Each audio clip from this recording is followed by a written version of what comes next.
chiquillos! Amo la vida a pesar de los miedos. La vida es linda y brota lo bueno. Amo la vida que me impone el tiempo. Familia divina de amores y cuentos. Amar la vida no solo cuando es fácil, también se pierde. Así, igual así, amo la vida. La la la la, la la la la, la la la, la la. Bienvenido a los Juegos de la Cultura. Hoy tenemos como invitado a Fabián Soberón, escritor, cineasta, que en otras oportunidades ha estado invitado al programa, dada su rica producción que tiene que ver con la escritura, con el cine y también con mixturas de estas producciones en donde incluye entrevistas, ya sea en medios gráficos y también proyectadas de alguna manera en los documentales. En la segunda parte del programa, Roberto Díaz Chevalier, que firma sus libros como Robert Chevalier, es santiagueño, joven, y que también tiene una rica producción, y ambos nos hablarán de sus últimas propuestas y sus últimas ediciones.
Buen día, Fabián, un gusto tenerte nuevamente en el programa. Ya sos un colaborador permanente, te diría.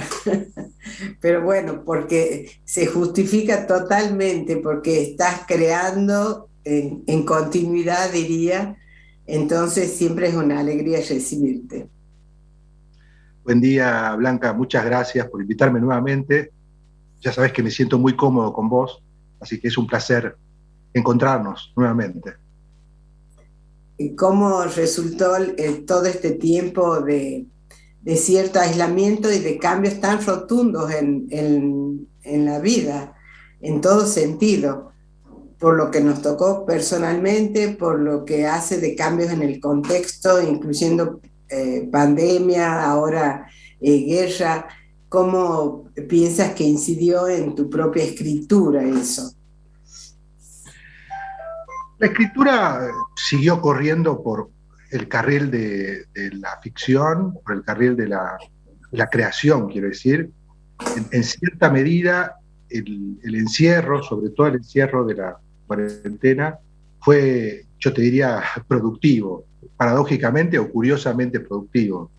Yo escribí varios libros durante la cuarentena e incluso iniciamos con el equipo de trabajo 2 documentales, de manera tal que en mi situación, en mi caso, y en nuestro caso, en el caso del equipo, el trabajo durante el encierro fue beneficioso, digamos, en cierta medida, o paradójicamente. Y sí, bueno, como toda situación trae cuestiones positivas y cuestiones negativas, en el sentido que hay que poder verlas, hay que poder también aprovecharlas, porque si nos quedamos solamente en la mirada de todo lo que no se puede, te pierdes de hacer todo lo que sí puedes por los cambios realizados. ¿Hay alguno de esos que sientes que sean cambios que se quedaron, que llegaron para quedarse en la modalidad de trabajo? Sí, claramente lo que se instaló como la única modalidad que era el trabajo virtual, pensando sobre todo en la actividad universitaria. Esa forma de trabajo hoy en día forma parte de los trabajos que hacemos a diario. Y, por ejemplo, el taller que dicto desde hace muchos años se convirtió en un taller de modalidad mixta. Esto significa que trabajamos de forma virtual y presencial. Entonces, la virtualidad funciona como una de las modalidades de las actividades o de algunas actividades. El libro que presentas hoy, bueno, que están por presentar en realidad, no hoy, pero de alguna manera vamos a hablar de eso en este momento, es lo que consideres tu última producción, o estos que decís que estás escribiendo otros. Contame dentro de qué contexto está y también qué es lo que lo antecede a ese libro, porque es distinto decir es mi primer libro de escritura a decir esto está en un mundo, en mi mundo de escritura con tales producciones. Me gustaría que lo pongas en contexto general. Tu pregunta es muy importante porque creo que a todos los creadores les pasa que cuando publican un libro o cuando presentan una exposición de arte o una pieza musical o una obra de teatro, antes o durante el estreno o la presentación del libro, el escritor o el creador está haciendo o ha hecho otros libros. Este libro del que hablamos hoy, que se llama Edgardo H. Berg, que es un libro de cuentos, es un libro de ficciones, surgió en el marco de la escritura de los otros libros que yo mencionaba hace un momento. Es decir, mientras escribía este libro, estaba anotando ideas o directamente escribiendo cuentos de un libro de cuentos policiales, que está inédito, también de una novelita que había empezado a escribir antes de la cuarentena y que la terminé durante la cuarentena, de un libro que se llama Naranjo Esquina, que también... ¿Cómo se llama la novela? ¿Tiene nombre? La novelita se llama El Pozo. El Pozo. Ah. Y también de un libro de cuentos ambientados en un único lugar, en un pueblo imaginario que se llama Naranjo Esquina, y que surge de una imitación o de seguir el rastro de un libro de Sherwood Anderson que se llama Winesburg, Ohio. El libro de Sherwood Anderson ocurre en un único lugar, son cuentos en donde los personajes entran y salen, de los distintos cuentos entran y salen, y en realidad son cuentos, pero arman una historia general sobre ese pueblo. Yo imité el gesto de Sherwood Anderson y escribí ese libro, que también está inédito, bueno, y otros libros que escribí durante los últimos 2 años, y en ese marco es que escribí este libro, Edgardo H. Berg, que surgió en realidad hace muchos años atrás, cuando escribí el primer cuento del libro, que se llama El Gordo. El primer cuento se llama El Gordo, y ese cuento es del año 2011, de manera tal que el inicio de este libro se remonta a varios años atrás. A medida que pasaron los años, escribí otros cuentos y pensé que se podía armar una serie con un mismo personaje, que es Edgardo H. Berg. Y de esa manera es que en el año pasado tomé la decisión de publicar una primera versión del libro, que fue una edición digital, y el editor, Pablo Donzelli, se interesó mucho por el libro y él impulsó que el libro saliera en la versión papel, y es de esta manera que estamos hablando ahora del libro. Dos preguntas para hacer. Una es remontarnos a tu inicio de la escritura en cuanto a esto que estabas contextualizando el libro y hacer referencia a los otros anteriores, no solo en nombre, sino también en contenidos y en forma, pero esta la dejamos en suspenso. La otra es la que me resonó a lo que en alguna vez me comentaba Ramos Buscema, que al trabajar sus pinturas, que trabajaba con óleo, él pintaba más como el óleo exige su tiempo para el secado, entonces él trabajaba con más de una pintura en el mismo tiempo, entonces en simultánea, digamos, podía trabajar hasta con 6 pinturas. Tenía un taller amplio, era un placer ir y que nos cuente cómo iba gestando su obra. Entonces la pregunta viene a cuentos, ya que se trata de cuentos, ¿qué influencia tiene en las otras escrituras cada una de ellas? Porque serían casi como hermanos gemelos o mellizos, trillizos. Sí, hay un tiempo de gestación casi simultáneo exactamente. Entonces, ¿qué incidencia tiene una en otra? Y si te preocupa eso o no.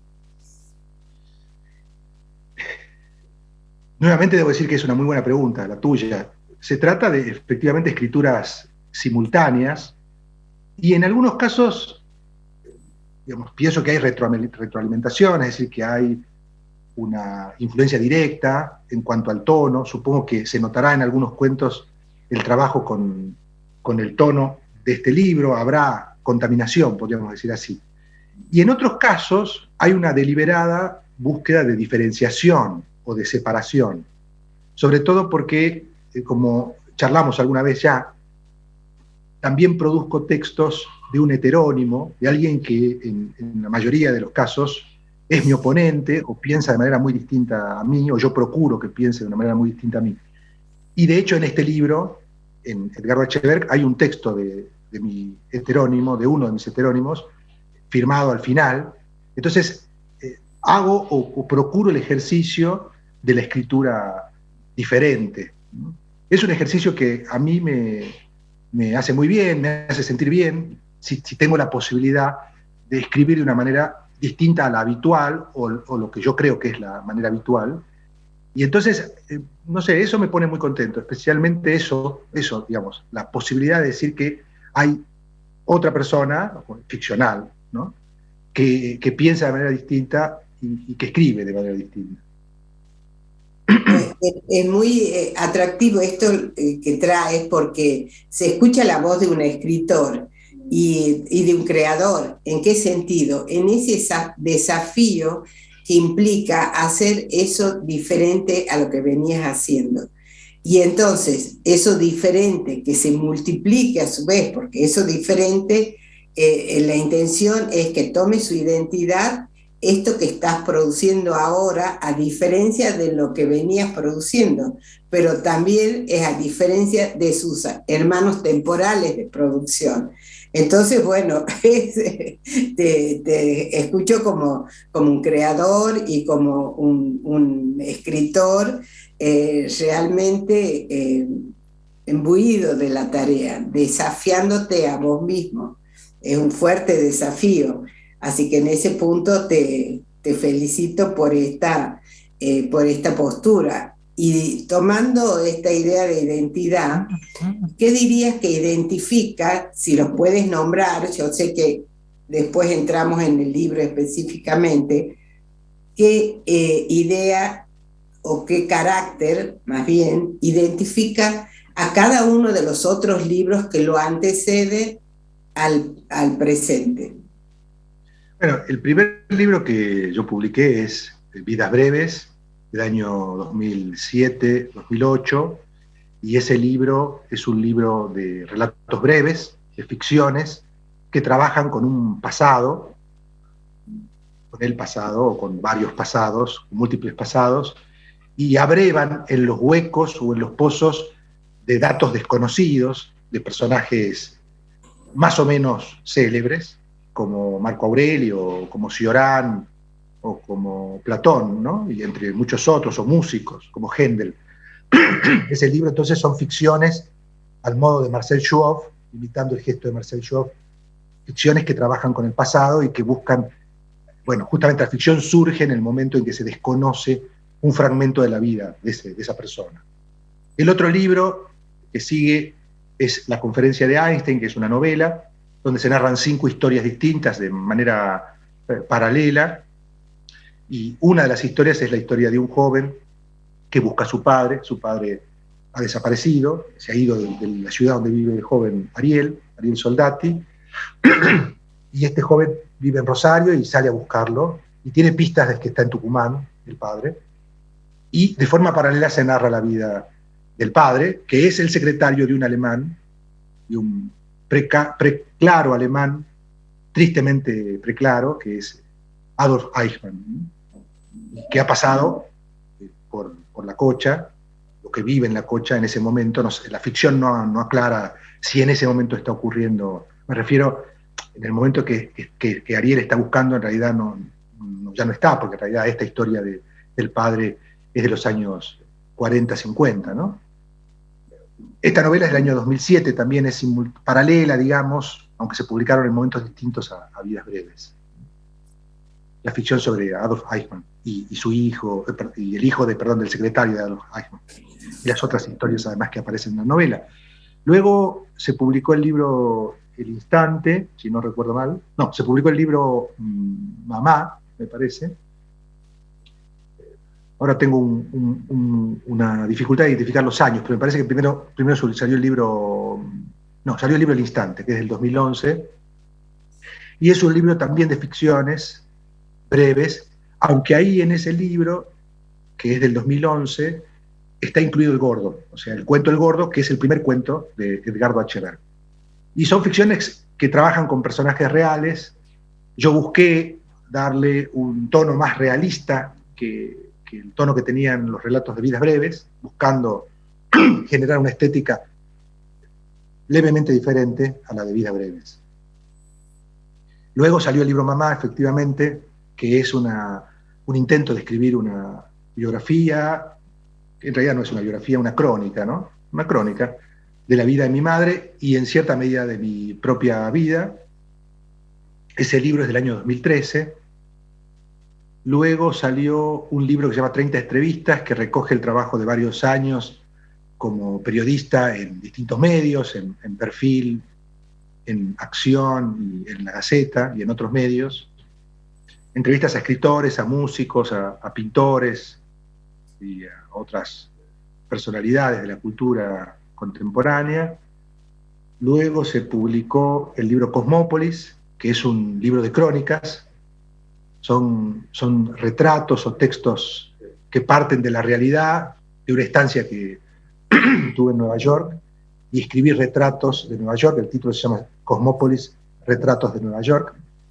Y antes de ese libro había salido Ciudades Escritas, que se llama Crónicas de Estados Unidos, que son crónicas, efectivamente crónicas de distintas ciudades de Estados Unidos. Y luego el año pasado se publicó un libro que se llama El viaje inmóvil, cine del norte argentino, que es un libro de crítica de cine, y reúne textos sobre películas producidas en el norte argentino en los últimos 10 años. Y bueno, el último libro publicado es Edgardo H. Berg, que salió en versión digital el año pasado, con 7 cuentos, y este año salió la versión en papel con 7 cuentos nuevos, de manera tal que es un libro que tiene más cuentos. Bueno, alrededor del personaje.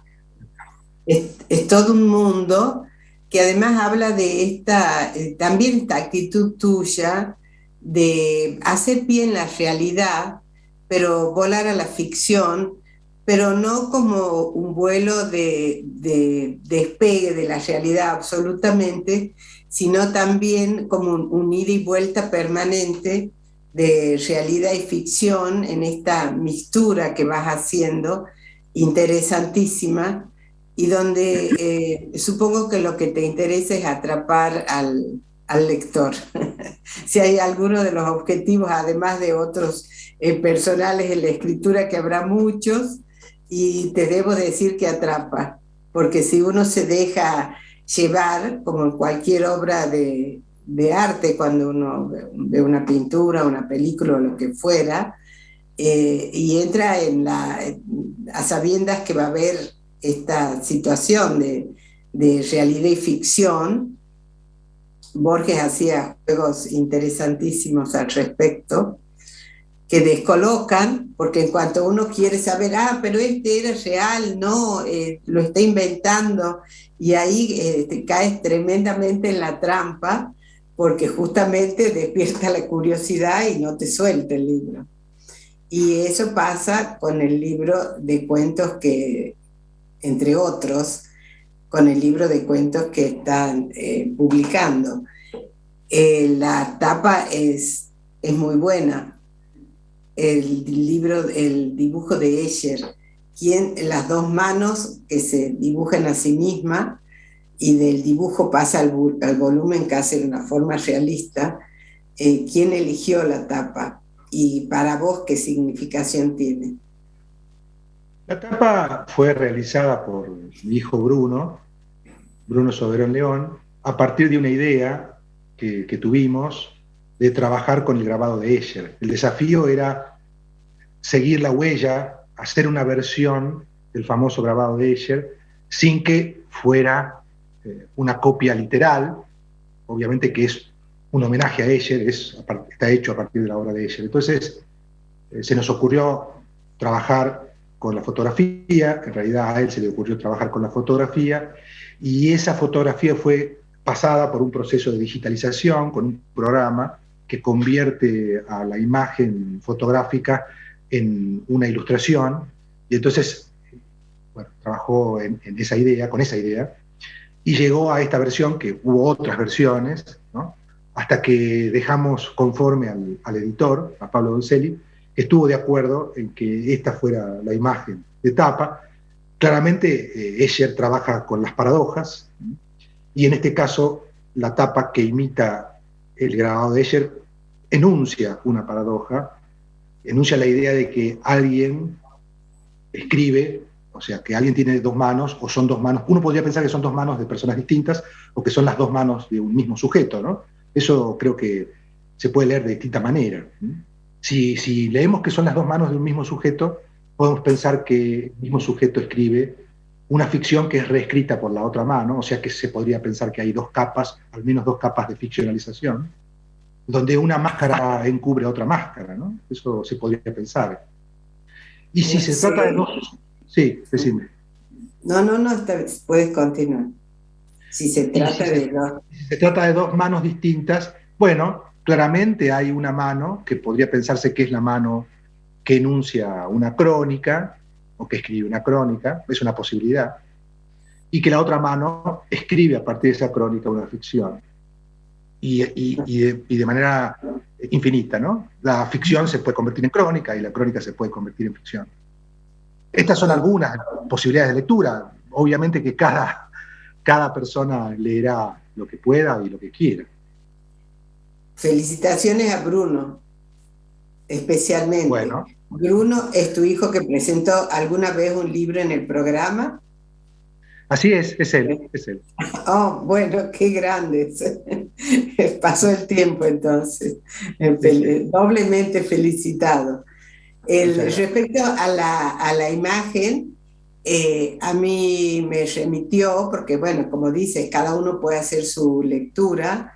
Es cierto esto de la paradoja, pero también hay algunos elementos que se pueden seguir pensando al respecto, y es esto que a partir de la escritura, que puede ser el dibujo, toma cuerpo, toma un volumen y toma vida a algo, que sería la otra mano que está ya en detalle planteada, que parece salirse de la pintura. Pero si lo pensamos en términos simbólicos, y aquí iría una pregunta: ¿cuánto escribes y cuánto la escritura te escribe a vos? Porque el Fabián que escribió en su primer libro no es el mismo Fabián de hoy. Es cierto que la vida corrió, pasaron cosas en el contexto, en la subjetividad, pero de todos modos esa escritura no fue sin efecto en vos. Esa escritura te dejó marcas. ¿Podés asientes con la cabeza. ¿Alguna podés señalar? ¿Podés ejemplificar? Sí, sí, es muy claro lo que vos decís. Efectivamente, nosotros, los escritores, los que escribimos, aspiramos a controlar parte del proceso. Esa es una aspiración, un deseo. Pero es claro, tal como vos decías, que hay una historia de la escritura, ¿no? Así como hay una historia del arte, de la música, etc. En el caso de la historia de la escritura de personal, ¿no? Es la historia de la lectura y es la historia del recorrido que hemos hecho con la escritura. Efectivamente, yo no podría haber escrito este libro, creo, hace muchos años atrás, porque a esta escritura le precede el proceso de los otros libros y el tomar distancia y al mismo tiempo acercarme, hacer zoom in y zoom out en el lenguaje audiovisual, ¿no? Aproximación y alejamiento de los procesos previos. De alguna manera, en el libro Cosmópolis está anunciado el proceso que trabajo acá, porque Cosmópolis, si bien es cierto, es un libro que trabaja con crónicas. Creo que hablamos con vos en algún momento que yo introduje la ficción en la crónica y ya pensaba la idea, trabajaba la idea de la crónica fusión, así como Cabrera Infante habla de la ciencia fusión, para hablar de los saberes que rodean a las ciencias para escribir ese género híbrido. El libro de Cosmópolis era una especie de crónica fusión. Y me parece que, ¿por qué? Porque alrededor de la crónica surgían otros géneros y otras posibilidades de escritura, entre ellas la ficción. Y en este caso, me parece que trabajé con un procedimiento que parte de ese procedimiento, pero que es el otro lado del guante, el guante al revés, porque ahí aparece también la crónica en este libro, hay un punto de partida que es el de la crónica, pero luego esa crónica es cubierta por los sucesivos velos de las sucesivas capas de ficciones. Entonces, hay contaminación, hay relación con las escrituras previas, pero también hay una toma de distancia o una revisión de lo que se ha hecho. Bueno, estamos al final de la entrevista, lamentablemente porque siempre queda mucho para plantear, pero la invitación es a leerlo al libro, más que a contarlo ahora porque se pierde mucho de la gracia, se pierde lo que la lectura en sí ofrece, por supuesto, si nosotros relatamos todo el libro. Y la última pregunta, brevísima, sería ¿qué efectos produjo en vos la traducción? Se habla mucho de la posibilidad de traición en la traducción. Si hay algún fragmento donde intencionalmente como escritor modificas la escritura o hay modismos que sean propios de Tucumán, por ejemplo. Bueno, cuestiones que son muy particulares de una escritura.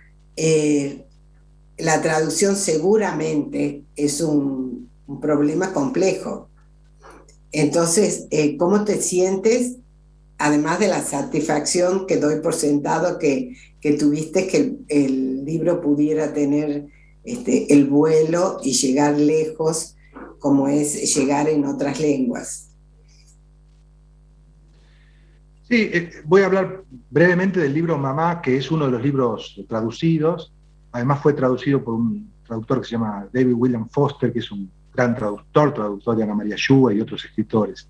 Fue un proceso arduo y largo, incluso intervino en una revisión de esa traducción y en un diálogo con el traductor Eugenia Guigui Flores de Molinillo, y también Elena Rojas, la ex decana de la Facultad de Filosofía y Letras, que intervino también por algunas cuestiones lingüísticas. Puedo contar que fue un proceso muy largo y arduo, en el que yo estuve de oyente, ¿no? De alguien que escuchaba y que veía el gran trabajo que hicieron esas tres personas en la traducción del libro Mamá, que pronto, además, puedo comentar acá, pronto va a salir la edición bilingüe de ese libro.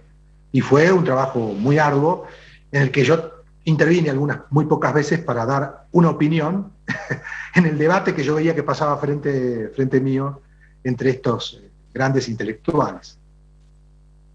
Bueno, te felicito yo por toda la tarea y por estos vuelos, tanto vuelo a la ficción como vuelo en otras lenguas y llegar a otros lugares más lejanos.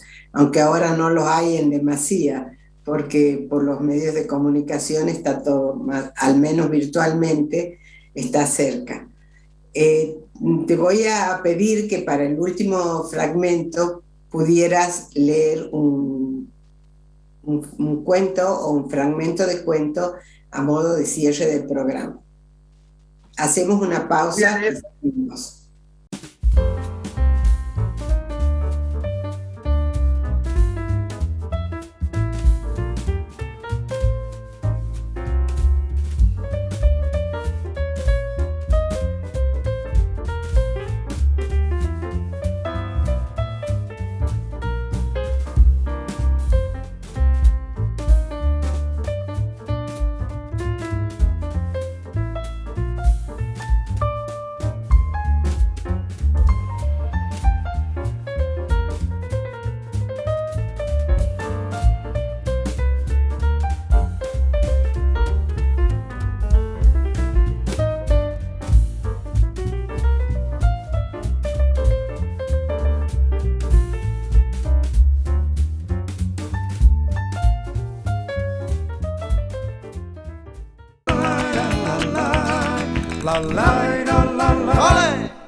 Buen día, Roberto, un gusto tenerte en el programa de nuevo y además del placer de saber que una persona joven que está tan comprometida con la escritura y que, bueno, has producido otro libro más. Esto es muy halagador, incentiva, yo creo, a las personas jóvenes también que se animen. En tu caso, ¿cuántos libros vas escribiendo y qué fecha tenía el primero? Bien. ¿Cuántos años tenías? Bien, primero muchas gracias y buenos días también, contento de hablar de nuevo con usted, esta vez a la distancia, ¿no? Y bueno, en esta oportunidad presentando lo que sería mi sexto libro, sexto porque empecé desde muy chico, bueno, en realidad yo escribo desde niño, si vamos al caso, ¿no? Pero empecé con el tema este de la publicación a los 18 años, digamos, que presenté mi primer libro, fue por allá por el 2013, y bueno, desde ahí que fue una cosa que ya no pude parar, ¿no? En esto que tanto me apasiona. Y bueno, en esta oportunidad, presentando mi sexto libro, Cacuy, contento también porque es referido a una leyenda local tan popular en Santiago del Estero. En Santiago del Estero, cuando uno piensa en leyendas, piensa en el Cacuy, piensa en la Teresita, de la cual también escribí un libro años atrás, así que contento presentando de nuevo algo regional. Y esto en Santiago hay creaciones en otros ámbitos, en la música, por ejemplo, con el tema de la leyenda del Cacuy, ya que dices que es frecuente o es una leyenda muy querida y que circula mucho, y también respecto a Teresita. En tu caso particular, ¿recuerdas cuando escuchaste la leyenda del Cacuy?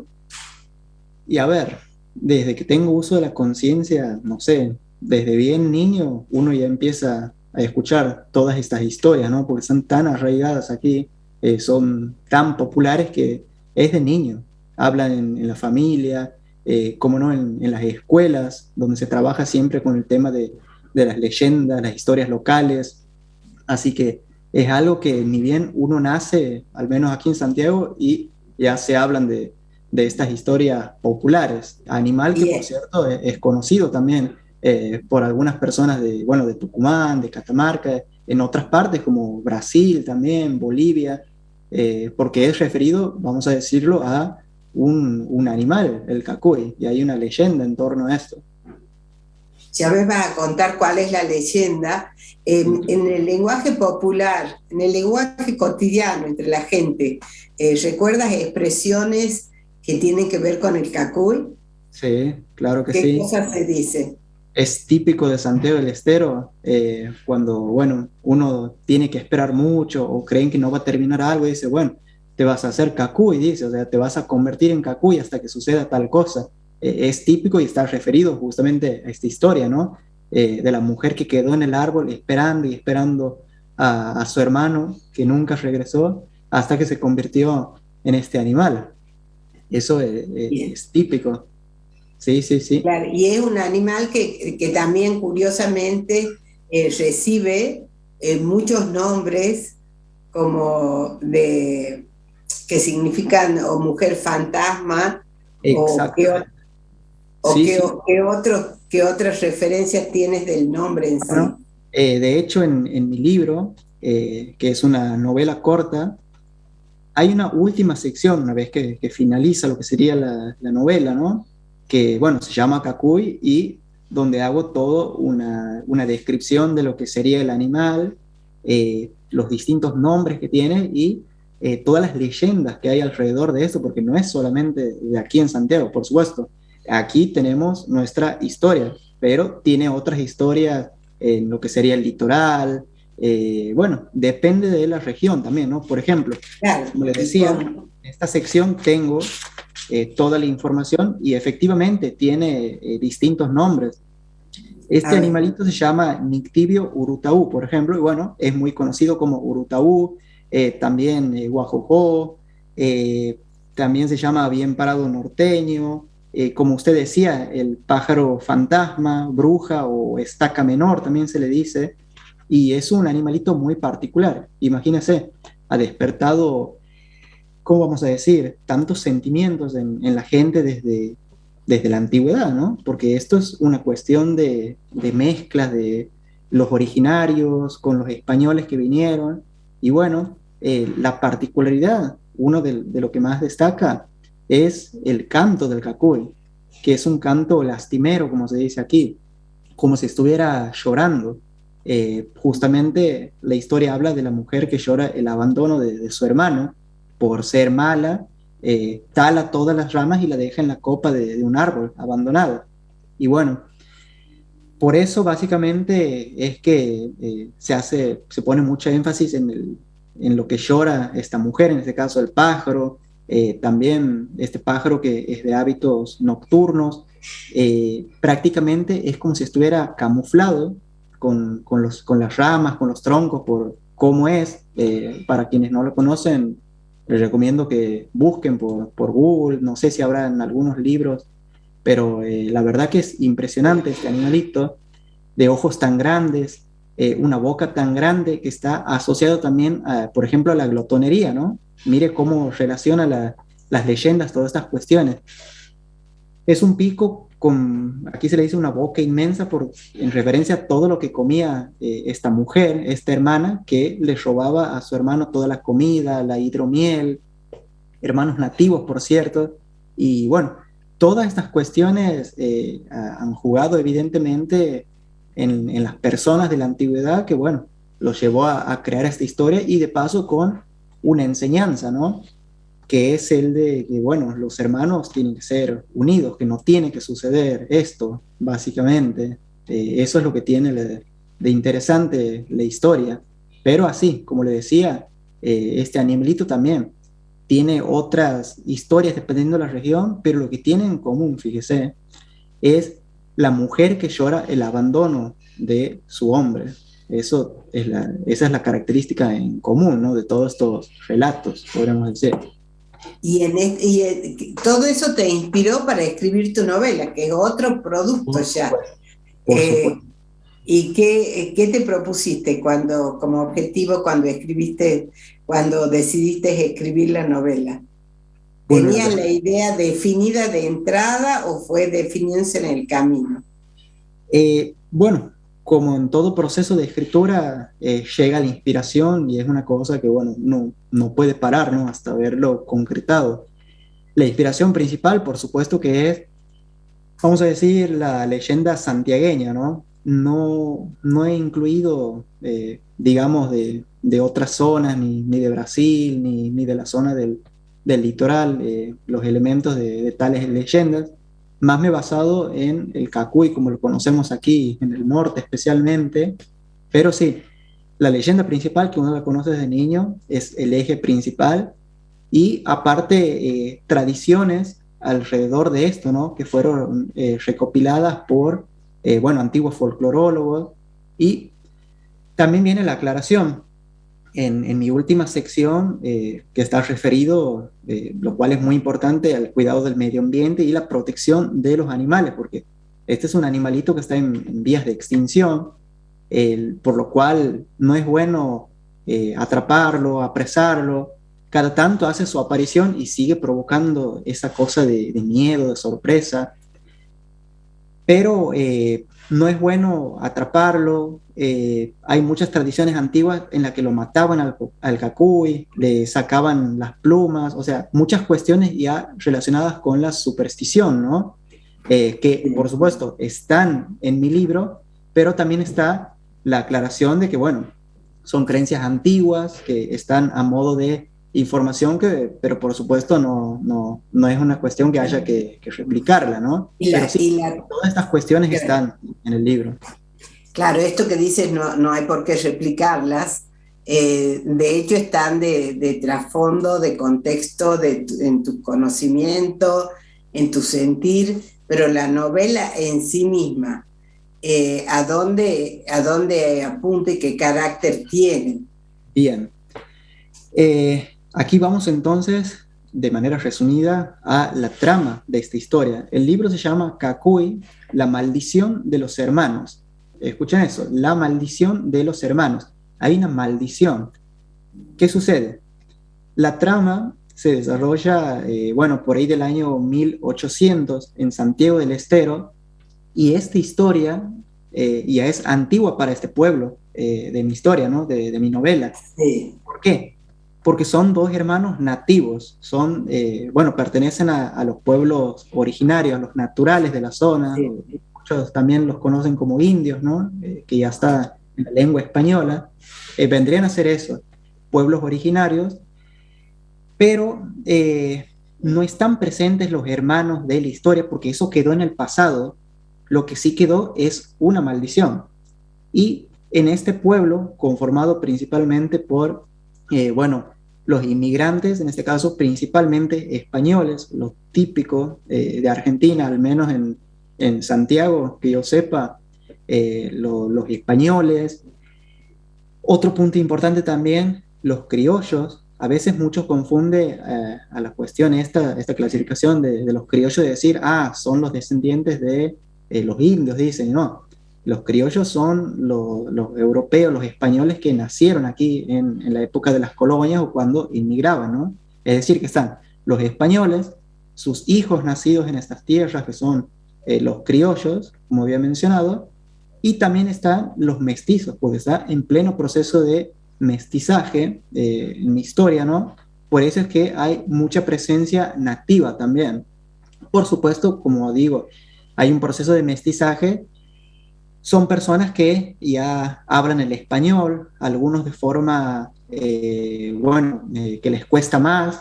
Eso está muy diferenciado, la forma de hablar que tienen los descendientes de estos nativos, hasta, se los diferencia también con la forma de hablar propia de los españoles, los criollos que ya vendrían a hablar como nosotros, ¿no?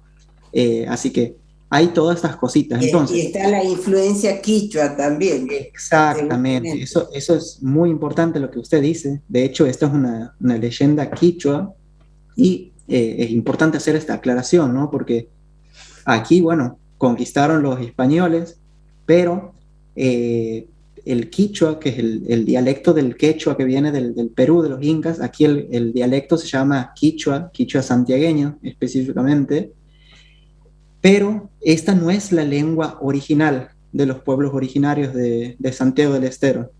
El quichua es una lengua invasora, como se le dice, porque los incas llegaron antes que los españoles. Entonces, si uno se pone a pensar, bueno, ¿qué pasó con las lenguas de los originarios de Santiago del Estero? Se sabe poco o nada. Son algunas que otras palabritas que por ahí quedaron, pero la verdad es que... ¿Recuerdas alguna? Invasores del quichua. Bueno, hay muchas lo usamos, ¿no? Hasta el día de hoy es muy común y tengo entendido que en Tucumán también, en regiones del norte, Aquí usamos, por ejemplo, de las chuchas, el pelo, de chuchar cuando te Tirar el pelo. y bueno, así entre tantas cosas cotidianas, ¿no? Que están presentes. Son muchas las palabras, algunas más vulgares quizás, al menos el significado que tienen actualmente, pero es una cosa que sigue, ¿no? Eso es increíble. Y bueno, eso también está presente en el libro. De hecho, hay una sección donde se habla directamente lo que sería el quechua del Perú, y uno de los personajes, un personaje femenino que me gusta mucho, es una descendiente de los nativos que conoce tanto este idioma del quichua como el español. En este caso, una nativa muy bien formada porque es prácticamente, bueno, es instruida por una mujer española que vendría a ser la mujer del alcalde, de la autoridad de turno. Tiene estas cositas interesantes, pero retomando la cuestión de la trama, esto es un contexto, ¿no? Del pueblo antiguo. ¿Qué sucede? Decía que hay una maldición, ¿verdad? En este pueblito de Santiago del Estero, en la época en la que Santiago del Estero era un bosque, porque si uno viene por parte y dice, bueno, esto es un desierto, pero Santiago del Estero supo ser el bosque de los quebrachales sin fin. Es triste la historia conocida de, bueno, cuestiones como la forestal y demás, que prácticamente deforestaron todo Santiago del Estero, más que nada porque era la época del auge de los ferrocarriles y se llevó a todo el mundo, los quebrachos santiagueños, y me imagino que también de otras provincias, pero Santiago del Estero quedó arrasada, eso es importante decirlo. En fin. Porque se usaba para las rieles, para los rieles. Exactamente, exactamente. Bueno, fíjese que es un Santiago antiguo del que estoy hablando, ¿no? Y bueno, en este pueblito hay una maldición justamente porque este pueblo es azotado, se dice, por un espíritu maligno. Uno puede pensar en esta mujer que quedó abandonada en el árbol, según la leyenda se convierte en pájaro. Aquí entran también cuestiones ya originales de la obra, donde se juega con el hecho de, por ejemplo, si se trata de un demonio o algún fantasma. ¿Por qué? Y aquí viene lo particular. En este pueblo, cada vez que nace un hombre y una mujer, es decir, hay hermanos donde uno es hombre y es una mujer, el varón no sobrevive a su juventud, no va más allá de los 18 años de edad. Y en esto se ve envuelto mi personaje principal, Francisco del Castillo, que es un hijo de andaluces, porque los andaluces coparon aquí el norte, bueno, Santiago del Estero, que es la madre de ciudades, como se lo conocen en toda la Argentina, ¿no? Porque es tan antigua. Bueno, aquí tenemos un hijo de andaluces que se ve envuelto en un problema, porque resulta que él vive con su madre, su padre falleció recientemente, pero de pronto su madre está embarazada, o sea, su padre murió, ¿no? Pero a tiempo quedó embarazada esa mujer, y Francisco tiene miedo, porque de pronto se convierte en el próximo candidato a morir. Él está próximo a cumplir los 18 años de edad, su madre embarazada, ¿y qué pasa si la que nace es una mujer? Tiene, supuestamente, le espera una muerte inminente, y se desarrolla también en el pueblo una cuestión ya de lo que sería una histeria colectiva, al punto de que uno empieza a dudar, bueno, ¿será realmente imaginación, histeria colectiva? ¿Hay un demonio? ¿Por qué muere la gente? Dejaría en ese interrogante, lo dejemos en suspenso e invitemos a que lo lean el libro. Por supuesto, por supuesto. Y no contarles el desenlace. Desde ya, el nudo de la historia es muy interesante. Así es. E invita a leer, invita a seguir pensándolo. ¿Qué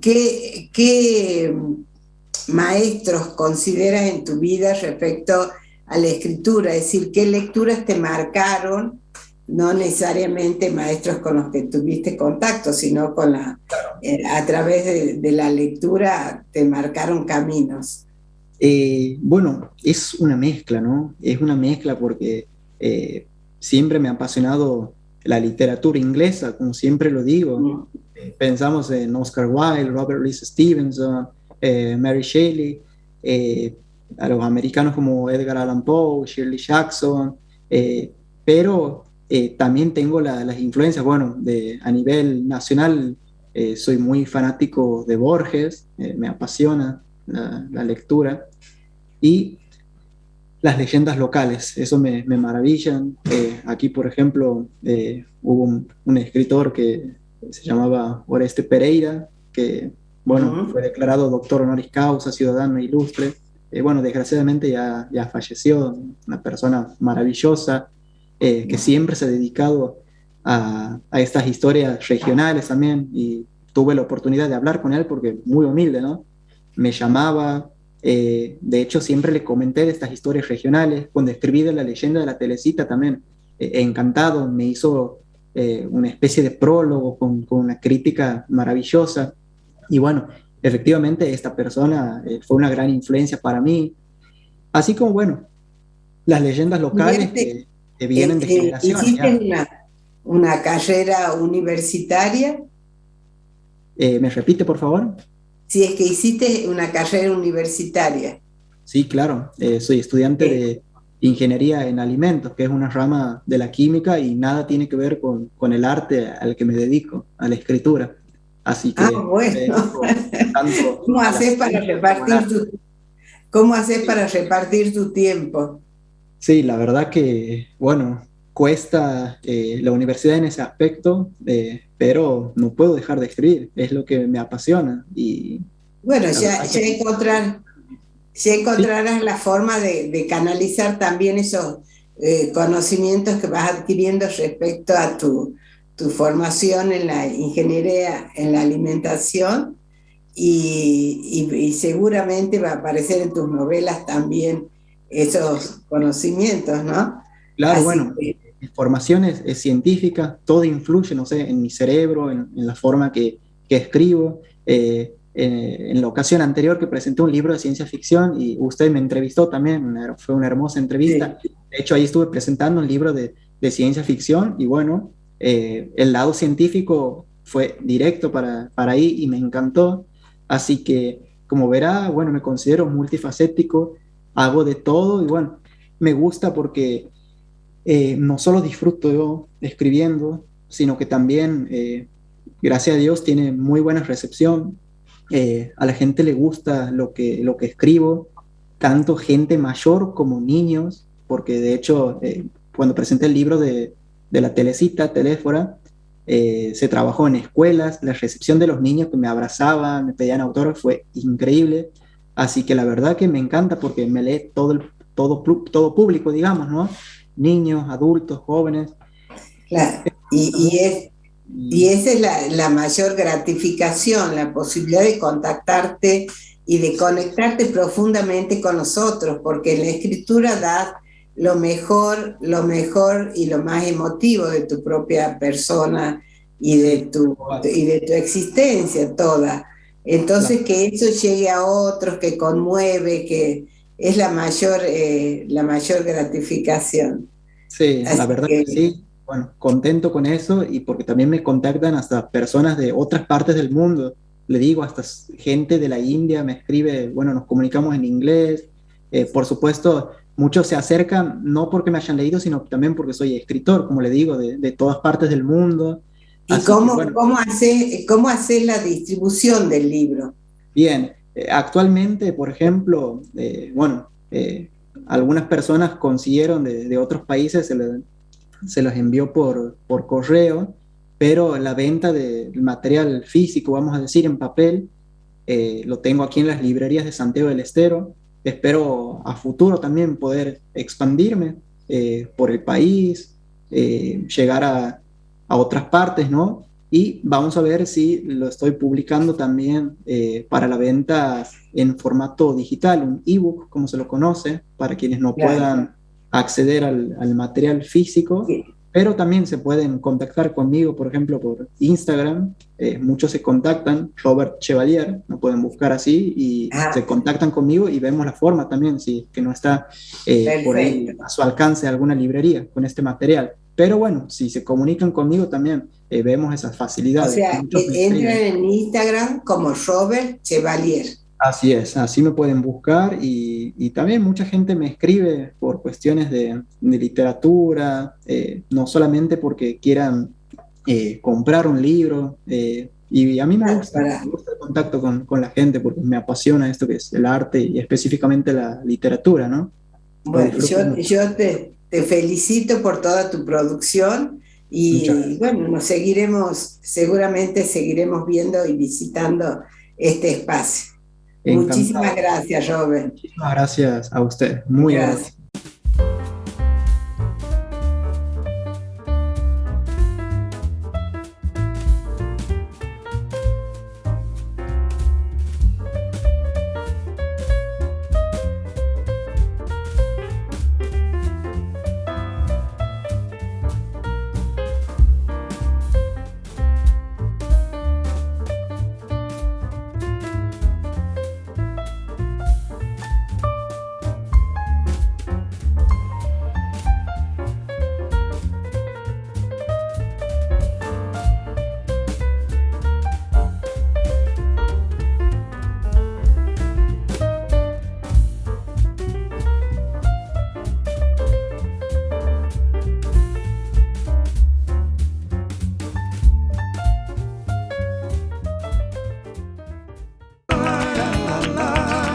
La, la, la, la, la. Para finalizar, los dejo con un relato de Fabián Soberón, quien nos trae de su último libro. Es un breve cuento, espero lo disfruten. Voy a leer un fragmento del cuento Perdidos en Batán, del libro Edgardo H. Berg. Avanzan con el auto unas cuadras. Edgardo ve un cartel al lado de un carro. Es el frente de un almacén. Se baja y lee con los anteojos puestos. Es una letra manuscrita e indescifrable. Descubre el mapa.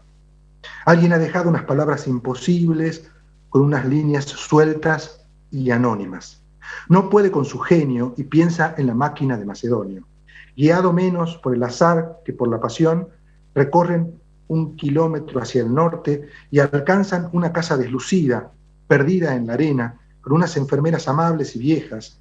Después dirá que la realidad imita el arte, citando los escenarios blancos de la película La Sonámbula, de Fernando Spinner.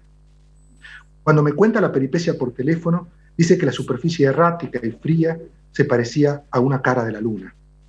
Fuiste un lunático, digo, y Edgardo se ríe. Me dice que allí filmó Kubrick La llegada a la luna. Nancy, su esposa, quien me ha contado otra versión de lo ocurrido, dice por WhatsApp que ningún mapa puede dar cuenta de las milimétricas arterias de la desolación. Creo, mientras la escucho, que cualquier geografía del mal es indescifrable y que nadie conoce los laberintos infinitos de la pobreza en el país. Batán no se parece a la luna, sino a una recóndita piojería argentina, dice Nancy, y no le falta razón.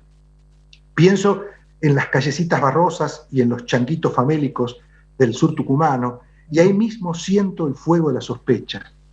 Kubrick no hubiera filmado nada, ni en la playa abandonada, ni en el barrio alejado de los dioses. El cine está hecho de la materia de los sueños. Los despojos del sur tucumano no entran en el terciopelo de las imágenes. Son los fantasmas de la pesadilla, y son la acumulación despiadada de un infierno perdido. Muchísimas gracias. Aquí es un buen ejemplo, muy buen ejemplo de una escritura fusión, porque está el cine, está la poesía, está la realidad, bueno, tanto que podríamos seguir detallando. Así que vale más el ejemplo. Gracias. Muchas gracias a vos. Esto es todo lo que tengo para decirles por hoy. Hasta la próxima. Muchísimas gracias.